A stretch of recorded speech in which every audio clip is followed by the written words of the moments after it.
నారాయణారి.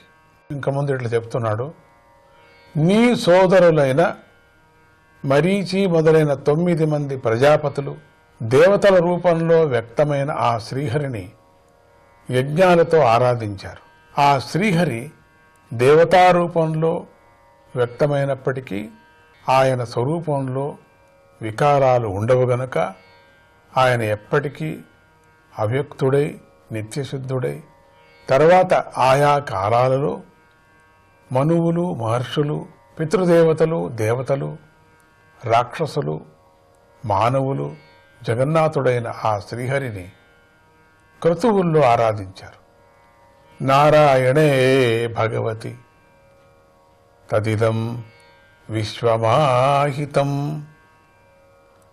ఆ శ్రీమన్నారాయణుడు స్వతహా నిర్గుణుడే అయిన సృష్టి మొదలైన కార్యాలయందు మాయను స్వీకరించి అనేక గుణాలు కలవాడిగా అనిపిస్తాడు. అటువంటి ఆయన చేత సృష్టింపబడిన ఈ జగత్తు ఆయన యందే ఆధారపడి ఉంది. ఆయన చేత వినియోగింపబడిన నేను ఈ జగత్తును సృష్టిస్తూ ఉంటాను. ఆయనకు వశుడై ఉంటే రుద్రుడు ఈ జగత్తును ఉపసంహరిస్తూ ఉన్నాడు. విశ్వం పురుషరూపేణ పరిపాతి త్రిశక్తిదృక్.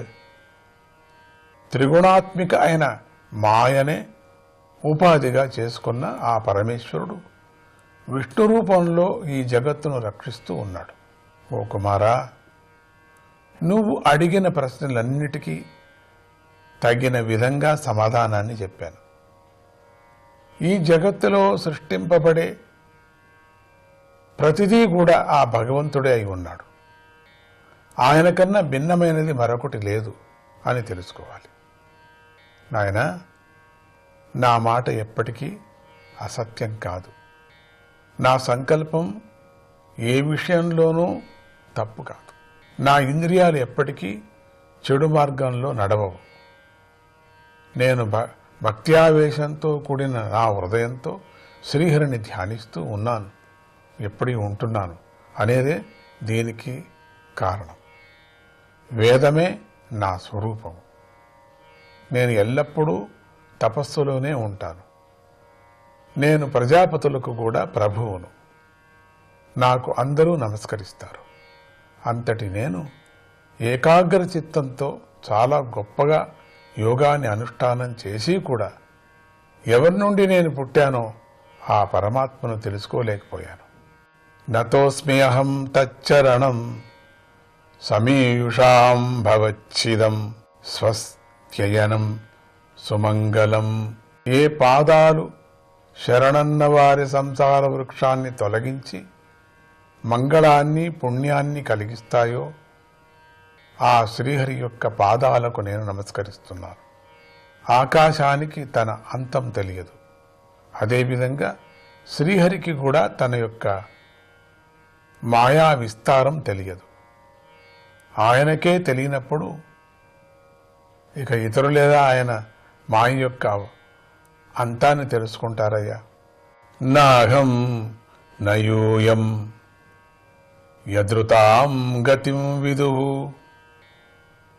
న వామదేవః కిముతా పరే సురాః తన్మాయయా మోగిత బుద్ధయః త్విదం వినిర్మితం చాత్మసమం విచక్ష్మహే.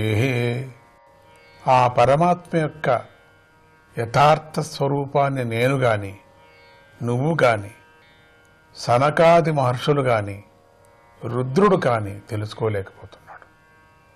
ఇక ఇతరుల దేవతలను గురించి చెప్పేదేముంది? ఆ పరమాత్మ యొక్క మాయ చేత మోహింపజేయబడిన అంతఃకరణాలు గల మనము ఆయన చేత నిర్మింపబడిన ఈ జగత్తును మనం అంతఃకరణానికి తగ్గట్టుగా భేదబుద్ధితో ఆయనకు భిన్నంగా దర్శిస్తూ ఉన్నాం. యస్యావతార కర్మాణి గాయంతి హ్యస్మదాదయః నయం విన్నంతి తత్వేన తస్మే భగవతే నమః. మనలాంటి వారందరము ఆ శ్రీహరి యొక్క అవతార లీలను గానం చేస్తున్నాము, కానీ ఆయన యొక్క యథార్థ స్వరూపం మనకు తెలుసా అంటే తెలియదు. అటువంటి భగవంతుడికి నమస్కారం. సయేష ఆద్యః పురుషః కల్పే కల్పే సృజత్యజ ఆత్మాత్మని ఆత్మనాత్మానం సంయచ్చతి చ పాతి చ.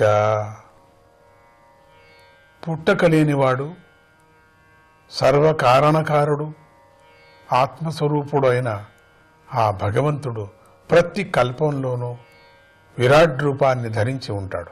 ఓ నారద మహర్షి, ప్రసన్నమైన దేహేంద్రియాలు మరియు మనస్సు గల మునులు ఆ పరమాత్మ తత్వాన్ని తెలుసుకుంటున్నారు.